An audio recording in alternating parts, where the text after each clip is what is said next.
ನಮಸ್ಕಾರ ಬೆಂಗಳೂರು. ನೀವು ಇಲ್ಲಿ ನೋಡ್ಬೋದು ಈ ವಿಡಿಯೋದಲ್ಲಿ ಒಂದು ಕೆರೆ ಕಟ್ಟೆ ಇದೆ. ಸೊ ಏನಪ್ಪಾ ಇದು ಅಂದ್ರೆ, ಈ ಕೆರೆ ಕಟ್ಟೆ ಕೆಳಗಡೆ ಒಂದು ಶಿವನ ದೇವಸ್ಥಾನ ಇದೆ ಅಂತ ಹೇಳಿದ್ರೆ ನೀವೆಲ್ಲ ನಂಬ್ತೀರಾ? ಇದುವರೆಗೂ ಈ ತರ ದೇವಸ್ಥಾನನ ನೀವೆಲ್ಲೂ ಕೇಳಿರಲ್ಲ, ಎಲ್ಲೂ ನೋಡಿರಲ್ಲ. ಆ ತರ ಒಂದು ಸುಂದರವಾದ, ಇವಾಗ್ಲೂ ತುಂಬಾನೇ ಸ್ಟ್ರಾಂಗ್ ಆಗಿದೆ ಈ ದೇವಸ್ಥಾನ. ಸ್ವಲ್ಪ ಕೆಳಗಡೆ ಇಳಿದು ಬಂದ್ರೆ ಮೊದಲು ನಿಮ್ಗೆ ಸಿಗೋದು ಈ ವೀರ್ಗಲ್ಲು. ಈ ದೇವಸ್ಥಾನ ಹತ್ರನೇ ಇದೆ.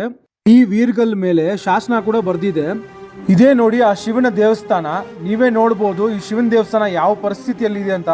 ಸೀರಿಯಸ್ ಆಗಿ ಕಣ್ಣಲ್ಲಿ ನೀರು ಬರುತ್ತೆ ಗಾಯ್ಸ್. ಈ ದೇವಸ್ಥಾನದಲ್ಲಿ ಇರೋ ಮರನೂ ಸಹ ಹಾಳಾಗೋಗಿದೆ, ನೀವೇ ನೋಡ್ಬೋದು.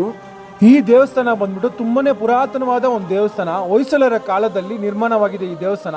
ಈ ದೇವಸ್ಥಾನ ಎಲ್ಲಿ ಬರುತ್ತೆ ಅಂದ್ರೆ, ಅರಸೀಕೆರೆ ಟು ಚನ್ನರಾಯಪಟ್ಟಣ ಹೋಗೋ ದಾರಿಯಲ್ಲಿ ಲಾಲನ್ ಕೆರೆ ಅಂತ ಒಂದು ಗ್ರಾಮ ಬರುತ್ತೆ. ಆ ಗ್ರಾಮದಲ್ಲಿ ಒಂದು ಕೆರೆ ಕಟ್ಟೆ ಇದೆ, ಅದ್ರ ಕೆಳಗಡೆನೆ ಈ ದೇವಸ್ಥಾನ ಇದೆ. ನೀವೇ ನೋಡಿ ಗಾಯ್ಸ್, ಈ ದೇವಸ್ಥಾನ ಇನ್ನೂ ಎಷ್ಟು ಚೆನ್ನಾಗಿದೆ ನೋಡಿ ಒಳಗಡೆ.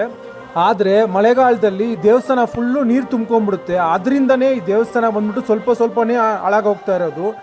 ಆದ್ರಿಂದ ಈ ಲಾಲನ್ಕೆರೆ ಗ್ರಾಮಸ್ಥರು ಬಂದ್ಬಿಟ್ಟು ಈ ದೇವಸ್ಥಾನದ ಒಳಗಡೆ ಇದ್ದ ಶಿವಲಿಂಗವನ್ನು, ನಂದಿ ಮತ್ತು ಬೇರೆ ವಿಗ್ರಹವನ್ನು ಸೇಫ್ ಆಗಿ ಒಂದು ಕಡೆ ಇಟ್ಟಿದ್ದಾರೆ. ನನಗೆ ಒಳಗಡೆ ಹೋಗಿ ಬರೋಕ್ಕೆ ತುಂಬ ಭಯ ಆಗ್ತಾ ಇತ್ತು. ಯಾಕಂದರೆ ಇನ್ನೂ ಈ ದೇವಸ್ಥಾನಕ್ಕೆ ಕಾವಲಾಗಿ ಒಂದು ನಾಗರಾವು ಇದೆ ಅಂತೆ. ನಾನು ಈ ಊರಿನ ಗ್ರಾಮಸ್ಥರ ಹತ್ರ ಈ ದೇವಸ್ಥಾನ ಉಳಿಸಿ ಅಂತ ಕೇಳಿದ್ದಕ್ಕೆ ಈ ದೇವಸ್ಥಾನ ಬಿಟ್ಬಿಟ್ಟು ಹೊಸದಾಗಿ ಇನ್ನೊಂದು ದೇವಸ್ಥಾನ ಕಟ್ತೀನಿ ಅಂತ ಹೇಳಿದ್ರು. ಅದೇ ಮನಸ್ಸಿಗೆ ತುಂಬ ನೋವಾಗಿರೋದು ನನಗೆ. ನಿಮ್ಮೆಲ್ಲರ ಹತ್ರನೂ ಬೇಡ್ಕೊತೀನಿ, ದಯವಿಟ್ಟು ಈ ದೇವಸ್ಥಾನನ ಕಾಪಾಡಿ ಉಳಿಸ್ಕೊಡಿ.